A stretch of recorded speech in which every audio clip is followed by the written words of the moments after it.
Welcome to the Slick Pool Local News. Today we're going to be talking about the commies, otherwise known as evil empires of China and the USSR. Today we're going to be talking about the detente between both of these countries with the United States. Now before we start, we need to define what a detente is. A detente is basically lowering tensions and trying not to kill each other with nukes, alright? It's just one of those fancy French words. Anyways, to see this detente in action, we're gonna go down to our sports correspondent, Jonathan, who is down in China with the commies playing ping pong. So, commie infested land. Hello? Yes, I am having such a blast watching those Americans play that ping pong. Although it looks like we're losing. But you know, with that American fighting spirit, we will always prevail. What are you doing? Play better, you son of a... Sorry about that, folks. Us Americans get really passionate with the sports that we love. Well, we weren't always playing ping pong with commies. So it took a process for us to get where we are with the Soviets and the Chinese. And that process will be outlined shortly. Well, in honor of our sports correspondent, we will start with the Chinese. The Ruskies and Chinese have been in each other's throats for a while now, which is seen by the Sino-Soviet split, which was an economic and diplomatic tie split between these once great friends. To add on to the disaster, the US and PRC weren't exactly friends either. This was seen as the first and second Taiwan crisis went down and we went against them in both occasions. Not to mention the Korean War when they went in support of the commies up north of Korea. That also broke down relations between us and China. Now you may be wondering when China decided they should start playing nice. Well, they realized it when they found out they were lonely and broke. Well, Mao knew his country wasn't doing so hot, and this was symbolized by China's lack of grain, and also symbolized by Vietnam being in a war, you know, the Vietnam War, and how they were sending advisors, even though they were kind of broke. The lonely part was signified by the fact that they only had one real ally, that being Pakistan. And even though they were great friends and all, they only had one friend, and when it comes to a war, you want more than one friend to help you. Now the US was also in a pickle. We were in Vietnam. Now for the record, let's get something straight. The US does not lose wars. We tactically retreated out of Vietnam because the US does not lose wars. Those Viet Cong mother... I would like to apologize for the unprofessional behavior in this network. We're probably gonna get our funding pulled after this, aren't we? Oh well. Well, next came the... in order to get out of Nam, the Nixon and Kissinger had to deal directly with Mao in order to get some help to get out of Nam.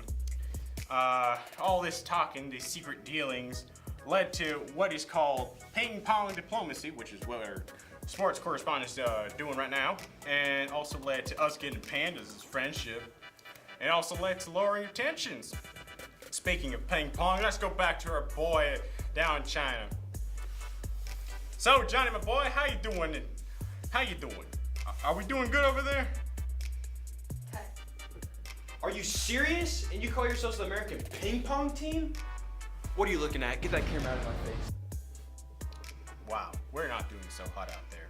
This is not good for radio. Anyways, now it's time to talk about the big boy on the block who's holding the Glock and is ready to get popped. If you know who we're talking about Russia, or the Soviet Union as it's called now. Anyways, the detente started with what was suggested to start with the Cuban Missile Crisis. And this was demonstrated by the hesitance to even start a nuclear war with each other. Nobody wanted to die, which was a term which was called mutually assured destruction. otherwise known as MAD, M-A-D. Now, in order to keep going with this decreasing of tensions, you know, the U.S. needed détente. Okay, as we all know, the Cuban Missile Crisis was not the only reason for détente between the US and the USSR.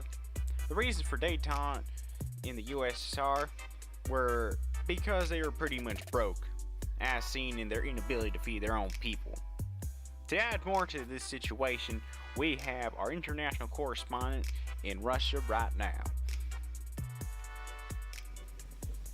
How's it going down there, Kenneth? What are some other reasons the USSR are trying to decrease tensions? The Cold War has a tremendous impact on the USSR. Whew.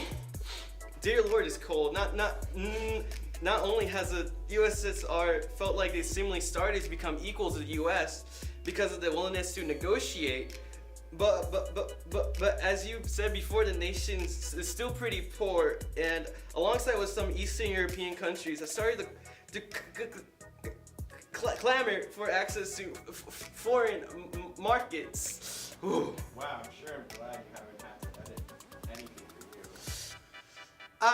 I have you know that there. Hey, what are you doing here? Oh boy, he's going to the labor camps. Anyways, the next part of this is the détente on the side of the U.S. So the U.S., the détente was led by Nixon. The use of détente on the part of the US was in order to help the crisis of the Cold War. To manage the crisis of the Cold War, the US had to basically follow a three-step program. Step 1, get at NAM. Step 2, keep the commies in check, because the USSR's army is getting pretty big if you ask me. Step 3 was keep check on the European countries as well. Not only is their economy getting bigger, but also NATO's kind of getting shaken up. To give you more information about this, our senior détente analyst, Rachel Bond, is in. So what more can you add to this information? Well, to truly understand this, we need to diagram this. Let's start with the NATO reason. The US saw the French had just jumped overboard on NATO, which made them very anxious. This led them to try to stay more on top of things in Europe. This idea of trying to stay on top of things was further exacerbated by the US economy being challenged by the rise in Asian markets and recovering European economies. Military-wise, the US was getting their butts kicked by the USSR because they were now losing in the arms race because they did not have more nukes than the USSR and their conventional forces were larger as well. Alright, tell me some other ways the US and the USSR were lower in tensions between each other.